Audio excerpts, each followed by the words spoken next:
नमस्कार सभी को। सिविल सेवा मार्गदर्शन में आप सभी का स्वागत है। जैसा कि आप काफी दिनों से सुन रहे हैं, धुरंधर, जी हाँ, धुरंधर बैच के बारे में आपको इंफॉर्मेशन टेलीग्राम चैनल्स के द्वारा मिल रही होगी। बट अभी हम लोग आज इस सेशन में डिस्कशन करेंगे the fail proof strategy for 72nd BPSC prelims. Fail proof, बहुत सारे बच्चे, जब ये मैंने सुबह भेजा ये फोटो, बहुत सारे बच्चे कहते हैं फेल प्रूफ सर गलत लिख दिए, फुल प्रूफ होना चाहिए। नहीं, फेल प्रूफ ही है। कैसे एक बीपीएससी प्रीलिम्स का जो विशियस साइकिल है, ट्रैप है, उसमें जो फंसे हुए बच्चे हैं उनसे सीखते हुए उस पर्टिकुलर स्ट्रेटजी जहां पे वो लोग गलत कर पा रहे हैं, जहां पे वो लोग फंस गए हैं, उन सारे फेलियर्स को निकालते हुए हम लोग एक उसका प्रूफ, बेसिकली उसका एक रामबाण तरीका से स्ट्रेटजी डिस्कस करेंगे, जो कि आपको 72वीं बीपीएससी प्रीलिम्स न सिर्फ क्लियर कराएगा, बट जिस दिन आप प्रीलिम्स का एग्जामिनेशन देंगे उस दिन से आप ये श्योर रहेंगे कि आपका प्रीलिम्स हो रहा है। मतलब we will be aiming, we will be targeting in this year's examination to have a very safe net or safe score of more than 100 और 95 प्लस कम से कम होना चाहिए। अब ये स्ट्रैटेजी जो है इसको हम लोग को डिस्कस पूरा का पूरा करना है। और यहाँ ध्यान हम लोग क्या देंगे कि इस पर्टिकुलर केस में जब हम लोग बात करते हैं तो यहाँ पर धुरंधर बैच किस तरह से इस स्ट्रेटजी को पूरी तरह से अलाइन करेगा, ये सारा कुछ हम लोग डायमेंशन समझेंगे यहाँ पर। ठीक है, अब पूरी की पूरी स्ट्रेटजी को डिकोड करेंगे। बट चूंकि इस बैच का जो नाम है दैट इज धुरंधर, क्या नाम है इस बैच का? धुरंधर। तो बहुत फेमस उसका एक डायलॉग है, उसी डायलॉग के साथ आपको भी इस बैच के बारे में बताया जाएगा कि यहाँ पर दिया गया जो क्रैश कोर्स है वो काफी मार्क्स नुमा है। मतलब you will be having a very good score अगर आप इस पर्टिकुलर स्ट्रेटजी को पूरी तरह से फॉलो करते हैं लास्ट तक। तो आपका जो स्कोर है, आपका जो स्कोरिंग पैटर्न होगा, ये काफी बढ़िया रहेगा। 90 प्लस या 95 प्लस स्कोरिंग जो है वो डेफिनेटली आप अचीव कर सकते हैं। आइए हम लोग जानते हैं क्या क्या मेन चीजें जो है वो हम लोगों को फोकस करना है। सबसे पहला, फेल प्रूफ के लिए जानना है कि 7 क्या ऐसी गलतियां हैं जो हम लोग कर रहे हैं, रेगुलरली कर रहे हैं, जो बच्चे ट्रैप में फंसे हुए हैं। कभी किसी का 2 नंबर, 3 नंबर, 4 नंबर, कोई अपने कट ऑफ से 2-3 नंबर दूर है, या कोई ओवरऑल स्कोरिंग जो है वो 70-80 के रेंज में रह जा रहा है। ये सब चीज के पीछे क्या वजह हो सकती है, अगर उसको डिकोड करें अलग अलग चीजों को ध्यान में रखते हुए, अलग अलग जो हमने पैटर्न देखा बच्चों का स्कोरिंग का, उन सब को सम अप करेंगे तो 7 पॉइंट्स में आपको दिख जाएगा कहाँ पे कमी रह रही है।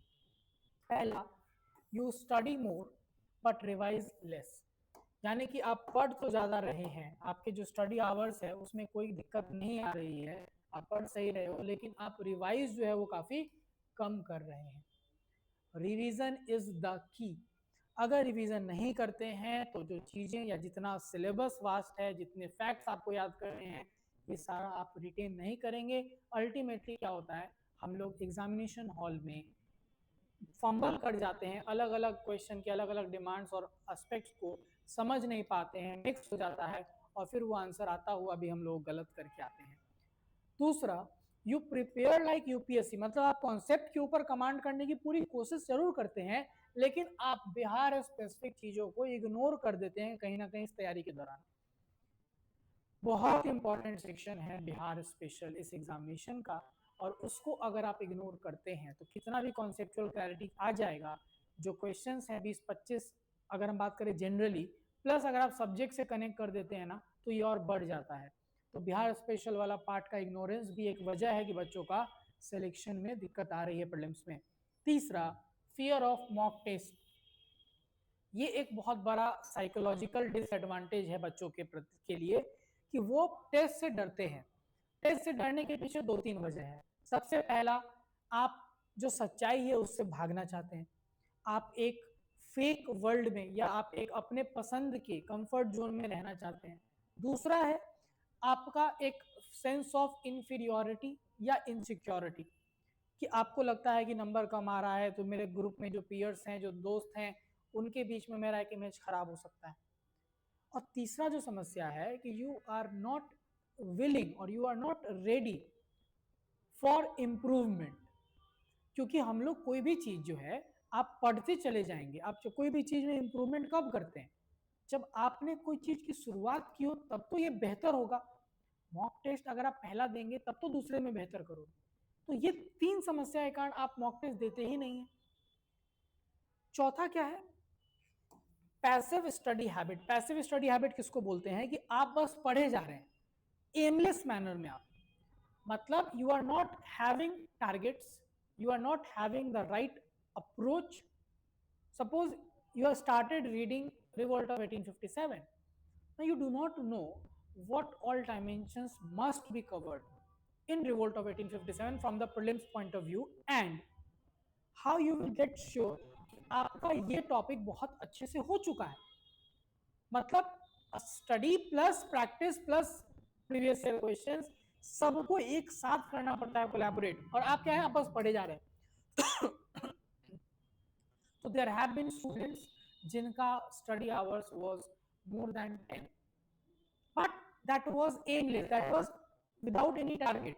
शॉर्ट टर्म टारगेट्स देना होता है, उसके अकॉर्डिंग कंप्लीट करके फिर असेसमेंट करने के लिए पीवाईक्यू, फिर अदर प्रैक्टिस क्वेश्चंस, तब जाकर क्या होगा, वो टॉपिक आप कॉम्प्रिहेंसिवली पढ़ पाए।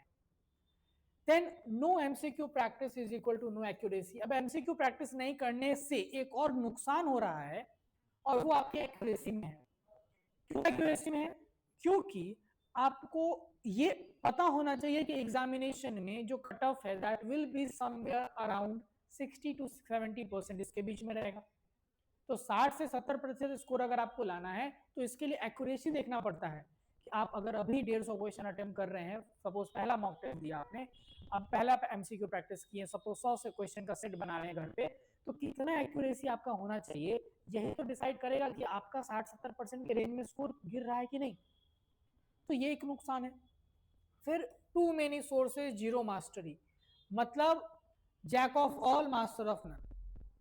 सिंपल सा आप यहाँ पे देख लीजिए कि आपने 10 सोर्सेज को फॉलो कर लिया पढ़ते समय। अरे ये हिस्ट्री का एक नया किताब आ गया है, ये एमसीक्यूज के लिए बेहतर है, ये पीवाईक्यू के लिए बेहतर है, इसमें नहीं उसमें अच्छा है, आप सब खरीद के लिए आते हैं।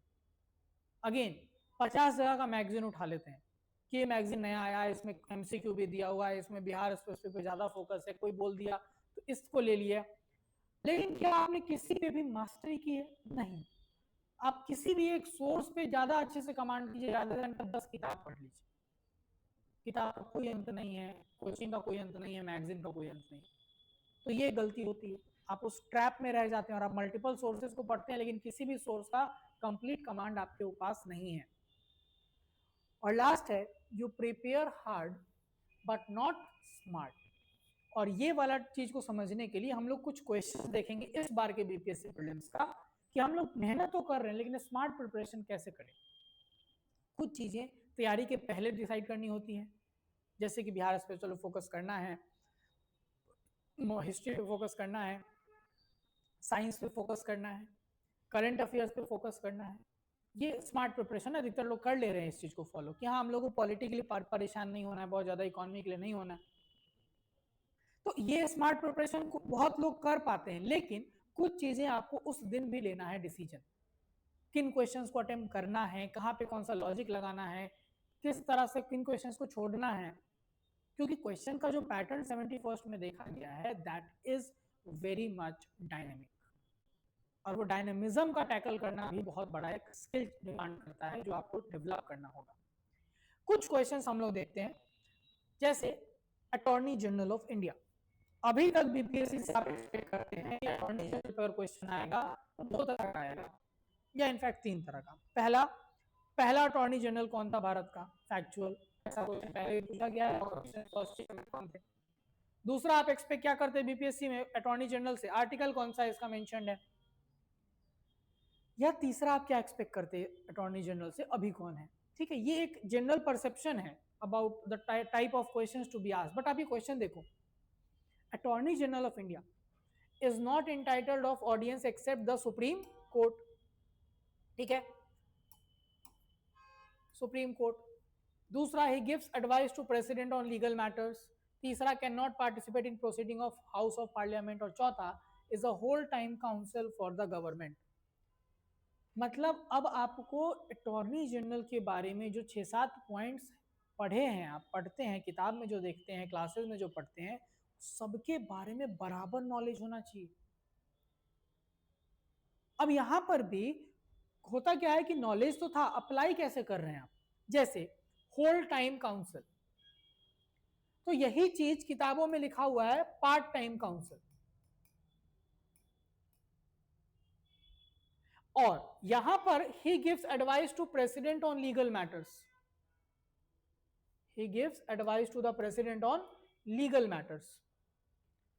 अब ये चीज को ध्यान दीजिएगा, दो कॉन्सेप्ट का एप्लीकेशन एक साथ कर दिया गया है।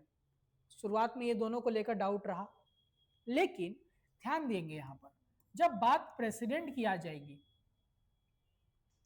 जब क्या आ जाएगी, बात प्रेसिडेंट की आ जाती है, और यहां पे आता है whole time council for the government. तो इसमें कह रहा है कि अटॉर्नी जनरल ऑफ इंडिया क्या होल टाइम काउंसिल है सरकार के? नहीं, ये कैसे है, पार्ट टाइम काउंसिल है। तो ये स्टेटमेंट क्या हो गया, गलत। Can not participate in the proceedings in the house of parliament, बिल्कुल इनको ऑप्शन है क्या करने का, पार्लियामेंट की प्रोसीडिंग्स में पार्टिसिपेट करने का। Is not entitled of audience except the Supreme Court, नहीं, पूरे देश भर में जितने कोर्ट्स है उसमें ऑडियंस का अधिकार है। तो अब हम लोग ये तीन स्टेटमेंट ऐसा देखे जहां पे हमको कंप्लीट श्योरिटी है कि ये तो गलत है ही। तो अगर यहां पे आपको डाउट लगता भी है कि सुप्रीम कोर्ट है एडवाइस देने के लिए प्रेसिडेंट को, फिर भी हम लोग अटॉर्नी जनरल में एक पॉइंट पढ़ते हैं कि वो फुल टाइम चूंकि काउंसिल नहीं है तो वो प्राइवेट प्रैक्टिस कर सकते हैं। तो प्रेसिडेंट को मान लीजिए उनको हटाने का इम्पीचमेंट मोशन चल रहा था, तो जब वो अपने आप को डिफेंड करते हैं एज अ लॉयर, तो वो अपने आप को कोई भी लॉयर रख सकते हैं। तो लॉयर में अटॉर्नी जनरल हो सकता है। क्यों हो सकता है? क्योंकि वो फ्री और क्या कहते हैं, पार्ट टाइम काउंसिल है गवर्नमेंट का। तो इसीलिए आप अगर बहुत अच्छे से भी कमांड किए थे इस क्वेश्चन पे, फिर भी चांसेस था गलत होने का। क्यों? क्योंकि यहां पर तीन आंसर जो है ये ज्यादा गलत दिख रहा है। This one can be right also, सही हो सकता है, क्योंकि होल टाइम काउंसिल तो बिल्कुल गलत है, क्योंकि वो प्राइवेट में भी काम करते हैं। तो ज्यादा गलत के हिसाब से यहां पर आंसर बना था। सोचिए कितना बारीकी से समझना पड़ेगा आपको किसी टॉपिक के बारे में। दूसरा यहां पे दिया हुआ है समनिंग मींस कन्वोकेशन, कंफ्यूज करने के लिए बस स्टेटमेंट है। Summoning of the house means convocation, prorogation and cessation. तो इस तरह से ये टर्म्स को जब आप पढ़ते हैं तो आप टर्म्स का डायरेक्ट मीनिंग देखते हैं, लेकिन एट द सेम टाइम इसको जब कंफ्यूज करते हुए आपसे क्वेश्चन बना के पूछने का कोशिश करें तो आप कितना रेडी हैं। So out of these which is not true, तो प्रोरोगेशन एंड ससेशन ये तो सही है, तो एलिमिनेशन पे आप सीधा जाएंगे कि नॉट ट्रू पूछा है, कि गलत कौन कौन सा है, बस बेसिकली क्या पूछ रहा है, इनकरेक्ट पूछा है। तो दूसरा तो सही है, तो ये तो होगा नहीं। तो या तो चौथा जो है वो गलत होगा या एक और तीन गलत होगा। तो उसके अकॉर्डिंग आप फिर यहाँ पे देखे बहुत आसानी से अटेम्प्ट ले सकते थे इसका।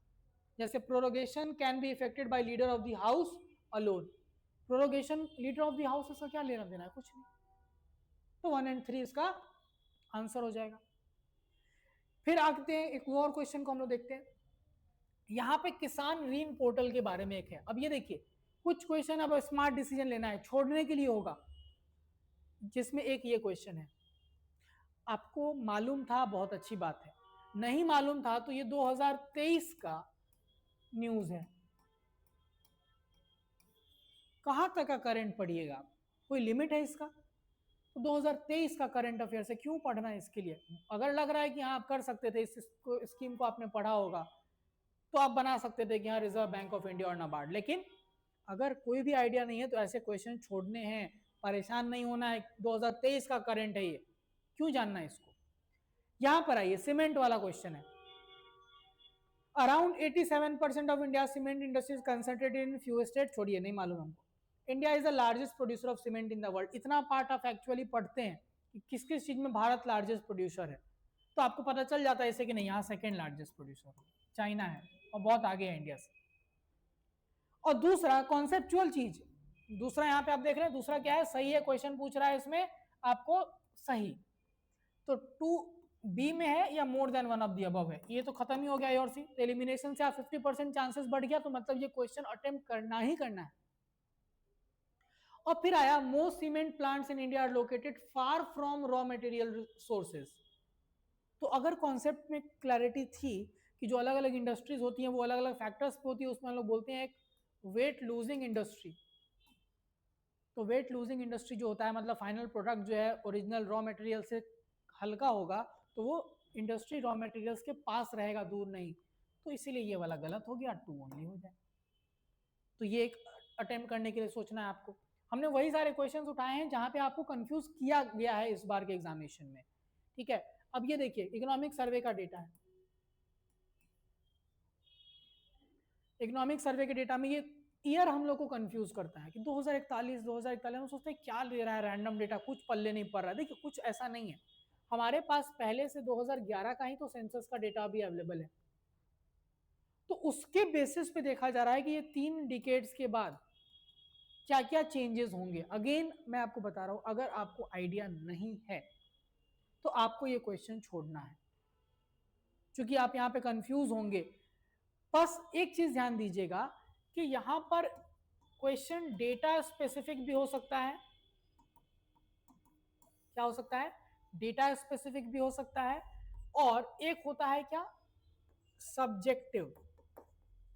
जैसे ये क्वेश्चन है, इसमें कोई डेटा पे फोकस नहीं कर रहा है, कह रहा है कि डिक्लाइन सिग्निफिकेंटली डिक्लाइन होगा 2041 तक। यहां लिख रहा है एक्सपेक्टेड टू पीक, ऊंचाई पे पहुंचेगा 2041 तक, और एक्सपेक्टेड टू राइज। यहां पर आप गेस कर सकते हैं, अटेम्प्ट ले सकते हैं, अगर आपको हल्का भी अंदाजा है कि नेशनल लेवल और बिहार के लेवल में क्या प्रोपोर्शन जो हमारा यंग पॉपुलेशन का है वो प्रोजेक्ट करने वाला है, बहुत कम होने वाला है क्या 2041 तक, तो नहीं, ये गलत है, बढ़ने वाला है। बिहार का डेमोग्राफिक डिविडेंड जो है वो पीक होगा 2041 तक, ये आपको सही है। लेकिन एल्डरली पॉपुलेशन जो है बिहार का वो बढ़ेगा शार्पली देन इन इंडिया, ये गलत है। इंडिया का अगर देखें तो 16% के आसपास है, बिहार का ये 11 पॉइंट समथिंग है। अगेन हम नहीं बता रहे हैं कि ये डेटा आपको मालूम ही होगा, लेकिन चूंकि यहाँ स्पेसिफिटी नहीं है तो you can apply logic and attempt this question also. Logic लगा सकते हो, क्योंकि यहाँ पे नहीं कह रहा है कि हाँ ये जो है वो इतना परसेंट होना, एग्जैक्ट परसेंट पे बात ही नहीं हो रही है। वहां ऐसा क्वेश्चन है, छोड़ दीजिए। नेक्स्ट फंडामेंटल राइट्स पे क्वेश्चन देखिए, कितना ज्यादा डेप्थ में पूछा हुआ है, बट अगेन लॉजिकली आप अप्लाई करेंगे तो आपको दिखेगा। कह रहा है कि एफआरएस को जो संविधान के द्वारा दिया गया उस पर रिजनेबल रिस्ट्रिक्शन लगाएंगे, लेकिन रिजनेबल रिस्ट्रिक्शन को क्या क्या ध्यान में रखना है। Interest of general public is safe guarded, बिल्कुल एक रिजनेबल रिस्ट्रिक्शन दिया हुआ है, पब्लिक इंटरेस्ट को सेफ गार्ड करने की बात की गई है, तो 1 जो होगा वो रहेगा ही रहेगा। अब यहाँ पे जब आप जाते हैं तो आपको दिख जाता है कि 2 ऑप्शन तो यहीं पे एलिमिनेट हो गया। अब बचा 1 एंड 2 या ओनली 1, मतलब दूसरा सिर्फ देखना है आपको। तो prevailing social value and social needs are not a bar, बिल्कुल देख के लगना चाहिए कि रिजनेबल रिस्ट्रिक्शन सोसाइटी के बेसिस पे लग सकता है कि नहीं। तो आपको ध्यान आएगा कि हाँ 19 क्लॉज 2 में हम लोग देखते हैं कि morality, decency, it is a ground. तो नॉट अ बार कैसे हो जाएगा, गलत हो गया। तो ओनली 1 इज करेक्ट। समझ में आया बात? तो ये आपको ध्यान देना है कि रिजनेबलनेस में क्या क्या चीज ध्यान रखना था फंडामेंटल राइट्स के ऊपर जब रेस्ट्रिक्शन लग रहा है तो। इसके बाद why oil is not stored in galvanised iron port. अब देखिए जनरली क्या होता है कि अगर आप आयरन पोर्ट या इस साइंस से रिलेटेड ऐसे क्वेश्चन आते हैं और यहाँ पे आपको ऑल ऑफ द अबव एक ऑप्शन दिख रहा है ना। अब इस चीज को लॉजिकली कैसे देख सकते हैं, अगर आपको इन तीनों में से 2 के बारे में जानकारी है, सही या गलत, then you can directly go for attempting this question। जैसे मान लीजिए why oil is not stored in galvanized iron pot, अगर आपको मालूम है कि it will enhance the quality of oil, अगर आपको ये मालूम था कि ये स्टेटमेंट होगा enhance quality of oil, और ये मालूम था कि ये टॉक्सिक कंपाउंड बना सकता है, दोनों मालूम था कि हाँ ये इनहेंस करता है, तो रिड्यूस देखा मतलब आपने कि ये गलत है, तो अटेम्प्ट कर सकते हैं। अगर आपको मालूम था कि नहीं corrosion will not be observe, तो आपको इन तीनों में से कोई भी डायमेंशन पता हो अगर 2 के बारे में, तो डेफिनेटली अटेम्प्ट कीजिए। इसलिए इसमें all of the above will is the correct answer, क्योंकि it will reduce the quality of oil इसलिए नहीं स्टोर करते हैं, it will lead to corrosion इसलिए स्टोर नहीं करते हैं, और it will produce toxic compound जो रिएक्ट करेगा। तो इस लॉजिक्स के बेसिस पे जब ऐसा ऑल ऑफ द अबव वाला पार्ट दिखे, आप अगर एक से ज्यादा किसी भी स्टेटमेंट के बारे में जान रहे हैं तो उसको अटेम्प्ट जरूर करें, छोड़िए नहीं। नाउ द थिंग इज कि हम लोग कैसे आपको इस पर्टिकुलर बैच जो धुरंधर बैच है इसमें किस तरह से आपको मदद करेंगे। तो हमने अपना पूरा का पूरा स्ट्रैटेजी बांटा हुआ है, और इस स्ट्रैटेजी में जो सबसे कॉमन स्ट्रैटेजी है वो है 90 प्लस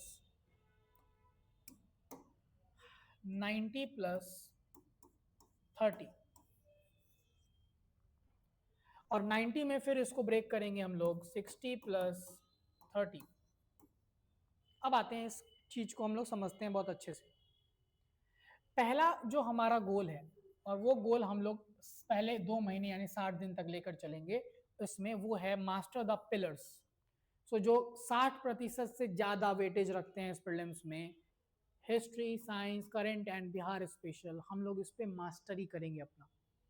कॉम्प्रिहेंसिव क्लासेस होंगी, 3 साढ़े 3 4 घंटे की क्लासेस डेली। और इस दौरान आपको दिखेगा कि हम लोग हर टॉपिक के खत्म होते ही, मतलब आज का क्लास खत्म होगा, आपको उसका डेली प्रैक्टिस पेपर मिल जाएगा डीपीपी, जाइए घर पे सॉल्व करिए इसको, रिवीजन भी हो रहा है इससे। फिर मिनी वीकेंड टेस्ट होगा, उस हफ्ता का आपको क्लास में जितना कुछ हुआ उसमें आप वीकेंड क्या करेंगे, वीकेंड टेस्ट करेंगे। तो पहला 30 दिन हिस्ट्री और साइंस पे कमांड, अगला 30 दिन बिहार और करंट अफेयर्स पे कमांड। और सब्जेक्ट वाइज थीमेटिक टेस्ट, जैसे मेडिएवल हिस्ट्री खत्म हुआ, उसका 150 क्वेश्चन का टेस्ट प्रॉपर तरीके से। सोचिए कितने सारे क्वेश्चन का प्रैक्टिस होगा। मान लीजिए मेडिएवल हिस्ट्री चलता है 6 दिन, तो 6 दिन तो आपको डीपीपी मिला, वीकेंड टेस्ट में 50 से 100 क्वेश्चन मिले, और फिर 150 क्वेश्चन का टेस्ट हुआ, मतलब एक टॉपिक पे आराम से कम 300-400 क्वेश्चन का कवरेज कराया जाएगा। तो पहला 60 दिन इस तरह से रिगरसली एकदम हिट करना है bull size, that is the pillars. Second जो हमारा डायमेंशन है, सेकेंड डायमेंशन है फिलर और हाई एक्यूरेसी सब्जेक्ट। फिलर मतलब हम लोग कुछ भी छोड़े नहीं चांस पे, ये नहीं कि पॉलिटी, इकोनॉमी, ज्योग्राफी से कम आता है तो उसको इग्नोर ही कर दिए, नहीं, ध्यान देंगे बट कम समय में, 30 दिन उसको हम लोग दे रहे हैं बस। लेकिन ध्यान देना है, this is high accuracy subject, मतलब इसमें एक्यूरेसी का लेवल ज्यादा होने जाएगा आपका, हो सकता है जिस तरह के क्वेश्चंस पूछे जाते हैं। तो आप ये भी अटेम्प्ट कर सकते हैं, और ये इसलिए जरूरी है कि आपको, अगर ध्यान रखिए, अगर आपको 100 प्लस जाना है तो आप इस पे भी कमांड रखेंगे तो ही पॉसिबल होगा, सिर्फ वो 4 सब्जेक्ट या पिलर्स के बेसिस पे नहीं हो सकता। तो 61 से 90वें दिन हम लोग पॉलिटी और ज्योग्राफी इको का पार्ट करेंगे कवर। इसके बाद अगर आप देखेंगे तो इस टाइम पे हम लोग जब थोड़ा सा अच्छे से यूज टू हो जाएंगे, तो हर तीसरे दिन लगभग मान के चलिए आपको सेक्शनल टेस्ट होगा आपकी एक्यूरेसी चेक करने के लिए। पहले के टॉपिक से भी पूछा जाएगा, करंट टॉपिक्स का वीकेंड टेस्ट तो चल ही रहा है, हम लोग अब एकदम आ गए हैं, गियर अपना बदल चुके हैं इसमें। इसके बाद जब हम लोग बात करेंगे तो जो तीसरा फेज है दैट इज कंसोलिडेशन, जो हम लोग आखिरी 30 दिन की बात करेंगे, इसमें करंट अफेयर्स का रिवीजन, आपको टारगेट मिल मिल के रिवीजन करने के लिए बोला जाएगा, और लगभग मॉक टेस्ट के द्वारा, फुल मॉक टेस्ट हमारे होंगे, उसके द्वारा लगभग 2500 से ज्यादा एमसीक्यूज का प्रैक्टिस आप करेंगे। इस दौरान आपको हर दिन 4 घंटे देना है रिवीजन करने के लिए अपने फेज 1 और 2 के नोट्स को लेकर। साथ ही साथ आपको 3 घंटे एनालाइज करना है हर मॉक को देने के बाद भी, क्या क्या गलती हुई, कहाँ सिली मिस्टेक हुआ, उसको दोबारा नहीं करना, ये इंश्योर करना भी जरूरी है। And at the same time 100 plus जो स्कोर है इसको कंसिस्टेंटली मेंटेन करना भी आपके लिए टारगेट रहेगा आखिरी 30 दिनों में। ठीक है, अब इसके अलावा कुछ और बोनस जो हमारे तरफ से डिलीवरेबल्स मिलेगा धुरंधर में, एंड दैट इज एनसीईआरटी का do you know. So direct कुछ क्वेश्चन देखा गया है कि एनसीईआरटी में जो डू यू नो सेक्शन है वहां से पूछा गया है, और वो क्वेश्चंस का भी कवरेज आपको इसमें कराया जाएगा। दूसरा, करंट अफेयर्स का कंपाइलेशन आपको मिलेगा, आपको ऑनलाइन है तो पीडीएफ में, अगर आप ऑफलाइन क्लासेस में है तो आपको प्रिंट आउट मिलेगा करंट अफेयर्स का कंपाइलेशन, जो हम लोग ईयरली लेकर आएंगे उसके लिए। देन 10 साल, ये बहुत इंपॉर्टेंट है, 10 out of 10, 10 out of 10 score करना है अगर जो हमारा मैथ रीजनिंग वाला पार्ट है उसमें, तो उसके लिए आपको हम लोग पिछले 10 साल का जनरल मेंटल एबिलिटी जो क्वेश्चन है मैथ रीजनिंग, उसका एक डिस्कशन भी वीडियो कराएंगे। पर्सनल मेंटरशिप, सबसे बड़ा फायदा इस पूरे सीएसएम प्लेटफॉर्म का यही है that you will have the access of personal 1-to-1 mentorship with our mentors, और यहाँ पर आपका पर्सनल कुछ स्ट्रेटजी आपके लिए बनाने की जरूरत पड़े, आपको कोई रूटीन की जरूरत पड़े, वो सब हम लोग यहाँ पे देंगे। पीवाईक्यू मास्टरी, ये एक पूरा का पूरा सीरीज हम लोग वीडियो के द्वारा आपको देंगे, जहाँ पे पीवाईक्यूज का डिस्कशन ही नहीं होगा, इसका पूरा रिसर्च एंड डेवलपमेंट R&D करके हम लोग आपको बताएंगे। इस पीवाईक्यू के एक्सप्लेनेशन के साथ साथ फ्यूचर प्रोबेबल क्वेश्चन जो है वो क्या हो सकते हैं, और बजट और सर्वे का जो है वो समरी भी आपको करा के दिया जाएगा, क्योंकि आपने अभी देखा सर्वे से क्वेश्चन, तो ये क्वेश्चन पूछे जाते हैं रेगुलरली, तो उसका एक समरी भी आपको मिलेगा। ठीक है, नेक्स्ट अगर हम लोग बात करते हैं तो आपको मैं अब लास्ट ईयर का जो हमारा कोर्स था मैं उसके बारे में थोड़ा सा हाईलाइट देना चाहूँगा कि लास्ट ईयर, ये मैं नहीं बोल सकता कि 40 प्लस बच्चों का सिलेक्शन हुआ है तो बच्चे मेरे पास कम थे, नहीं, there were 350 students, there is no lie. Online कितने बच्चे थे? पहला जो क्रैश कोर्स था 71 का 350 बच्चे। लेकिन क्यों इंपॉर्टेंट है जानना कि ये बैच कब फायदेमंद होता है? तो आप देखिए यहाँ पे ध्यान से, हम लोग बोले ना 40+, आप ध्यान से देखिएगा, ये मैंने सेकेंड लास्ट टेस्ट का रिजल्ट, क्योंकि ये 2 दिन पहले ही टेस्ट हुआ था, ये सेकेंड लास्ट टेस्ट का रिजल्ट आपके सामने रखा है। ये है offline, count the number of students 42, नाम मैंने हटा दिया है 42। ये है ऑनलाइन टेस्ट का result, count the number of students 40, 42 40 कितना हुआ? 82। इसमें ऑनलाइन वाले कुछ बच्चे थे जिनका आप मार्क्स देखोगे, ये बस क्लिक किए, टेस्ट अटेम्प्ट किए नहीं, 1-2 नंबर ही दिख रहा होगा यहाँ, मतलब कि हटा देते। टोटल हम बजाते हैं 75 के आसपास बच्चे जो थे, they were regular till last. Offline मतलब ये समझना है, कोर्स ऑनलाइन था, जो फुल एंड टेस्ट था वो हमने ऑफलाइन कंडक्ट कराया था यहीं पर। तो ऑफलाइन बच्चे आए थे कितने? 42। ऑनलाइन बच्चे कितने पार्टिसिपेट किए थे? 40। लगभग 75 बच्चे जो थे वो रेगुलर थे इस कोर्स में out of 350 from the first day till the 90th 90वां दिन। And in that I am claiming 40+ students. तो you can see the ratio. तो यहां पर भी सेम चीज है, धुरंधर बैच तभी सक्सेसफुल होगा, आपका सिलेक्शन तभी कंफर्म होगा जब आप पहले से आखिरी दिन तक जो हम लोग बता रहे हैं, जो कह रहे हैं, आप वो कर रहे हो विदाउट फेल। एक दिन भी अगर आपकी तरफ से डीपीपी नहीं बना, एक दिन भी आपकी तरफ आपने एक वेकेंट टेस्ट मिस किया, आप मॉक नहीं दिए, हमारा कोई जिम्मेदारी नहीं हो पाएगा, क्योंकि ये कंप्लीट 2 वे प्रोसेस होगा। अगर आपको सिलेक्शन चाहिए, आप सिर्फ इसमें एडमिशन लेकर अगर छोड़ देंगे तो उससे नहीं होगा। जितना पार्ट हमारा है हम करेंगे, जितना पार्ट आपका है आप कीजिए। डेफिनेटली ये मार्क जो हमारा 40+ था, ये इस बार 100 तक हम लोग टच करेंगे, गारंटी। 100 तक कैसे टच करेंगे? ऑनलाइन ऑफलाइन मिला के मैं बात कर रहा हूँ। ऑब्वियसली बात है, ऑनलाइन बहुत बच्चे आएंगे, ऑफलाइन हमारा स्ट्रेंथ जो है वो 60-70 का ही है। तो मैं दोबारा से आपको बता दूं कि आपको 60 स्टूडेंट्स का स्ट्रेंथ हमारे पास है धुरंधर में। हम लोग के पास 15+ एडमिशन हो चुके हैं, होली का भी डिस्काउंट चल रहा है, तो वो डिस्काउंट आप अवेल करने के लिए हम लोग के पास इस जो नीचे नंबर है उस पर मैसेज करके पता कर सकते हैं। एडमिशन जितना जल्दी लेंगे आपके लिए फायदेमंद होगा, आपका सीट रिजर्व होगा। और लास्टली, जब आप हम बात करते हैं अबाउट द स्पीशियस ट्रैप, तो बहुत सारे बच्चे जो हैं दे आर ऑलरेडी घायल, तो उनके लिए भी ये समय आ गया है कि आप इस डायलॉग को, धुरंधर मूवी के इस डायलॉग को ओन करें, दैट इज घायल हुई इसलिए घातक हूं। और एट द सेम टाइम आप घायल होने से बचे, यानी आपका फर्स्ट अटेम्प्ट है, आप इस ट्रैप में नहीं फंसे, आप घायल होने से बचे, आपके लिए भी यही डायलॉग एप्ट होगा। तो एकदम इस बार आइए, टीम सीएसएम के साथ जुड़िए और प्रीलिम्स को आराम से हम लोग स्मूथली सेल करके निकाल ले, यही हम आपके लिए बोलेंगे। कोई भी तरह का और डाउट आपको इस कोर्स के बारे में अगर हो तो आप मैसेज या कमेंट करिए, हम उसके बारे में आपको बताएंगे। धन्यवाद।